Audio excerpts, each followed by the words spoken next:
இந்த வீடியோ பார்த்துக்கிட்டு இருக்க என்னோட வயதில் மூத்தவர்கள், என்னோட வயதில் இளைய பிள்ளைகள் அனைவருக்கும் அன்பிற்கும் உண்டோ அடைக்கும் தாள் ஆர்வலர் புன்கண்ணீர் பூசல் தரும் அன்பின் வாழ்த்துக்கள். அன்பா என்ன பண்ணுவோம்?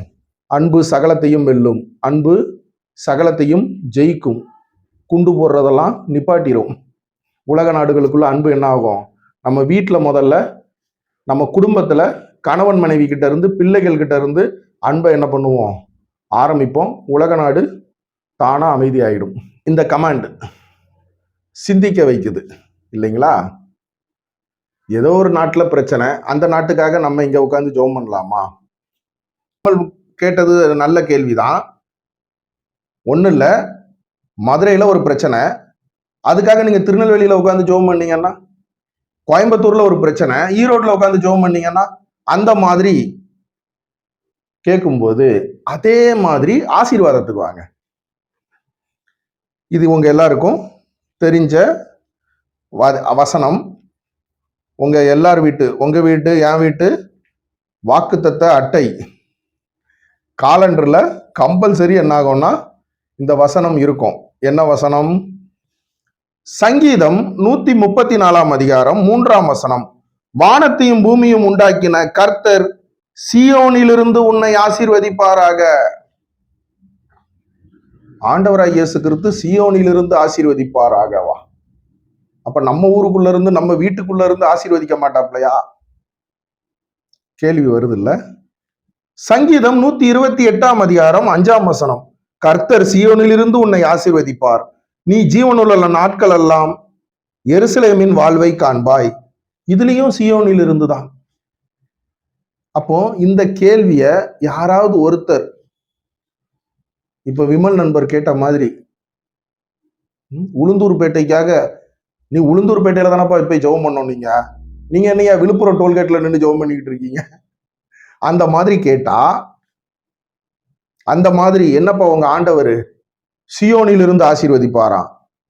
ஏன் உன் வீட்டுக்குள்ள இருந்து, உன் தெருக்குள்ள இருந்து, உன் நாட்டுக்குள்ள இருந்து, உன் இந்திய தேசத்துக்குள்ள இருந்து ஆசீர்வதிக்க மாட்டாப்லையா? அது எங்கேயா இருக்கு சியோனு அப்படின்னு ஒரு வேளை யாராவது உங்ககிட்டயும் என்கிட்டயும் கேள்வி கேட்டா நம்ம என்ன அதுக்கு பதில் சொல்லணும்? இல்லைங்க, அது தாவீது என்ன பண்ணியிருக்காரு, அவரு சியோன்னு சொல்லி பேசியிருக்காருங்க. நமக்கு அப்படி கிடையாதுங்க. அவரு தாவீதோட ஊரா இருக்கும். சங்கீதக்காரன் தாவீது என்ன பண்ணியிருக்காரு? பாடி இருக்காரு. அப்படி சொல்லலாமா? தாவீதோட ஊர் எது? சியோனா? லூக்கா 2 அதிகாரம் 4 வசனம். அப்பொழுது யோசேப்பும் தான் தாவீதின் வம்சத்தானும் குடும்பத்தானுமாய் இருந்தபடியினாலே தனக்கு மனைவியாக விவாகம் பண்ணப்பட்டு கர்ப்பவதியான மரியாளுடனே குடிமதிப்பெழுதும்படி கலிலேயா நாட்டில் உள்ள நாசரேத் தூரிலிருந்து யூதேயா நாட்டில் உள்ள பெத்லகேம் எனும் தாவீதின் ஊருக்கு போனான். ஆண்டவராகிய இயேசு கிறிஸ்துவோட அம்மா அப்பா எங்க கூட்டு போயிருக்காங்க? அப்ப எங்க ஆண்டவராகிய இயேசு கிறிஸ்து பிறந்தாங்க? பெத்லகேம். அப்போ பெத்லகேம் என்னது? பெத்லகேம் எனும் தாவீதின் ஊருக்கு போனான். அப்ப தாவீதோட ஊர் எது? பெத்லகேம். அப்ப சியோன் எங்க இருக்கு? அப்போ சியோன் என்பது ஒரு மலைப்பகுதி, அது ஜெருசலேம் நகர்ல இருக்கு. அப்ப தாவீது எதுக்காக சியோன் மலையை பத்தி பேசணும்? சரி, தாவீதை விடுங்க, அப்படியே புதிய ஏற்பாடு வாங்க. ஆண்டவராய் இயேசு கிறிஸ்து பிறந்ததுக்கு அப்புறம் 12 அதிகாரம் 22 வசனம். நீங்களோ, இந்த வீடியோ பார்த்துக்கிட்டு இருக்க நீங்களும் நானும், சியோன் மலையினிடத்திற்கும் ஜீவனுள்ள தேவனுடைய நகரமாகிய பரம எருசலேமின் இடத்திற்கும் 1000-16,000 தேவதூதர்களிடத்திலும் பரலோகத்தில். ஓகே, அப்ப புதிய ஏற்பாட்டிலையும் பாருங்க, சியோன், நீங்களோ சியோன் மலையின் இடத்திற்கும். ஏன் எபிரேயர்ல வருது? அப்ப எபிரேயர் 1 அதிகாரம் போங்க. இந்த கடைசி நாட்களில் குமாரன் மூலமாய் நமக்கு திருவுளம் பற்றினார். அப்ப குமாரன் மூலமாய்னா என்ன? ஆண்டவராகிய இயேசு கிறிஸ்து, பிதா பழைய ஏற்பாடு, குமாரன் பரிசுத்த ஆவி புதிய ஏற்பாடு. குமாரன் மூலமாய் அப்ப ஆண்டவராய் இயேசு கிறிஸ்துக்கு அப்புறமும் ஏன் இந்த சியோன் அப்படின்றது வருது? அப்ப தாவீது மட்டும் பிரச்சனை இல்லை, தாவீது மட்டும் சியோன்ல இருந்து ஆசீர்வாதம்னு சொல்லல. அப்ப என்ன காரணம்? ஐயோ காலையில எழும்புனேன், என் கம்மலை காணும் பார்த்துக்கிடுங்க, கம்மல்ல இருந்த தொங்கட்டான காணும்க்கா, கம்மல் மட்டும்தான் இருக்கு. இல்ல நீ நைட் எங்க படுத்திருந்தா? அந்த பெட்டுல, அந்த பெட்டுல போய் தேடு, கிடைக்கும். அப்போ நம்ம எங்க தொலைத்துமோ அங்கதான் தேடணும். அந்த மாதிரி வந்து பாத்தீங்கன்னா அதே தாவீது கிட்ட போயிருவோம். சங்கீதம் 132 அதிகாரம் 13 வசனம். கர்த்தர் சீயோனை தெரிந்து கொண்டு அது தமக்கு வாசஸ்தலமாகும்படி விரும்பினார். அப்போ சீயோன் என்பது ஒரு மலை, ஒரு ஊர்ல இருக்கிற ஒரு பகுதி கிடையாது. திருச்சி மலைக்கோட்டை, குன்றத்தூர் மலை, அந்த மாதிரி ஒரு மலை தான். ஆனா அது வந்து ஆண்டவராகிய இயேசு கிறிஸ்து, அது தேவனுடைய சன்னதி, தேவனுடைய ராஜ்யம். ஒரு பேர் இருக்கணும் இல்லைங்க. இன்னைக்கு பரலோகம் ஒரு பேர் இருக்கு, இல்லைன்னா எப்பா கிறிஸ்தவர்களாகிய நீங்க ஏன்பா டெய்லி பைபிள் படிக்கிறீங்க, டெய்லி ஜெபம் பண்றீங்க, வார வாரம் சர்ச்சுக்கு போறீங்க, எல்லா ஆராதனையிலையும் கலந்துக்கிறீங்க, என்னப்பா உங்க கோலு? பரலோகம் போறது. அந்த மாதிரி சியோன். அப்போ கர்த்தர் சியோனிலிருந்து உன்னை ஆசீர்வதிப்பார் அப்படின்னா அது ஒரு நாடு, ஊர் கிடையாது. கர்த்தருடைய சன்னிதானத்திலிருந்து.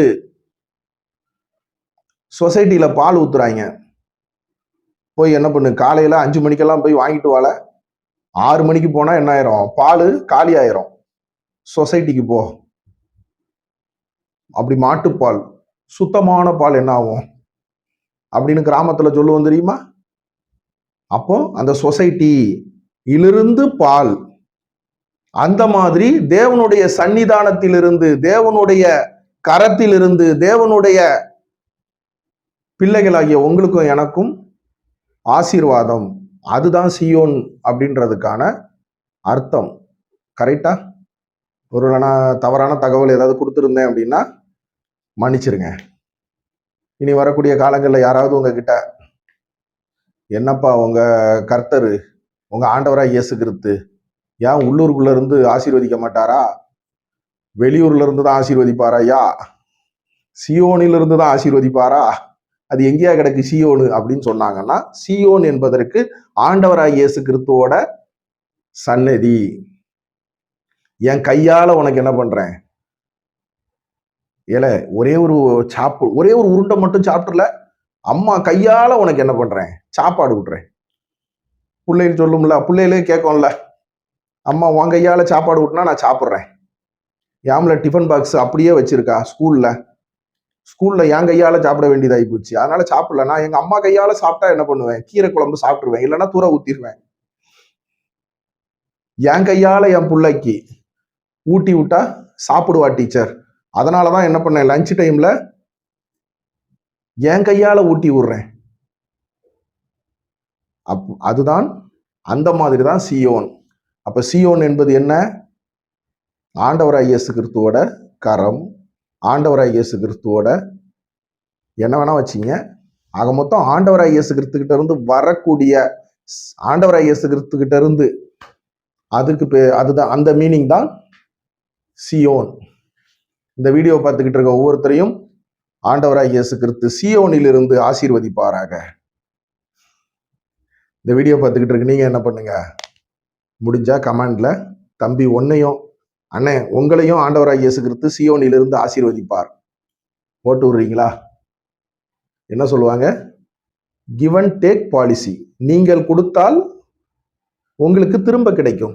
ஆசீர்வாதம்ன்றது பந்து, பந்தை எறிகிறோம் செவுத்து மேல, அந்த பந்து என்ன ஆகும், திரும்ப நம்ம கைக்கே வரும். வானத்துல நோக்கி பாலை போடுறோம், அந்த பால் திரும்ப. அப்போ அந்த மாதிரி தான் நீங்க, நான் இப்போ உங்களுக்கு ஆசீர்வாதம் கொடுத்துட்டேன், நீங்க எனக்கு ஆசீர்வாதம் கொடுத்தீங்கன்னா அந்த ஆசீர்வாதம் உங்களுக்கு திரும்ப வரும். மலை மேல நின்றுக்கிட்டு நல்லா இருக்கணும், நான் நல்லா இருப்பேன், நான் நல்லா இருப்பேன், இந்த வீடியோ பார்த்துக்கிட்டு இருக்கவங்க நல்லா இருக்கணும், நல்லா இருக்கணும். அதான் சியோன். மலையில இருந்து என்ன பண்றோம்? எக்கோ, எதிரொலிப்பு. நான் கொடுத்துட்டேன். இந்த வீடியோ பார்த்துக்கிட்டு இருக்கீங்க, கமெண்ட்ல போய் போட்டீங்கன்னா உங்களுக்கு ஆசீர்வாதம் வரும். இல்லைனாலும் ஆசீர்வதிக்கப்படுவீர்கள். இது சும்மா கமெண்ட் வர்றதுக்காக போடுற பிட்டு. உண்மை அதான். நம்ம எதை விதைக்கிறோமோ அதையே அறுப்போம். நம்ம ஒருத்தருக்கு ஆசீர்வாதம் கொடுக்கும்போது நமக்கு ஆசீர்வாதம். உங்கள் துக்கம் சந்தோஷமாய் மாறும். நீங்க என்ன பண்ணணும்? கீழே போய் கமெண்ட்ல, தம்பி உன் துக்கமும் சந்தோஷமா மாறும், தம்பி உன் கவலை கண்ணீரும் என்ன ஆகும், அண்ணே உங்க துக்கமும் சந்தோஷமாய் மாறும்ட்டு நீங்க கமெண்ட் ரிப்ளை பண்ணணும். அப்பதான் உங்கள் துக்கம் சந்தோஷமாய் மாறும். இப்ப நான் சொல்லிட்டேன், என் துக்கம் சந்தோஷமா உங்களுக்கு சொன்னதுனால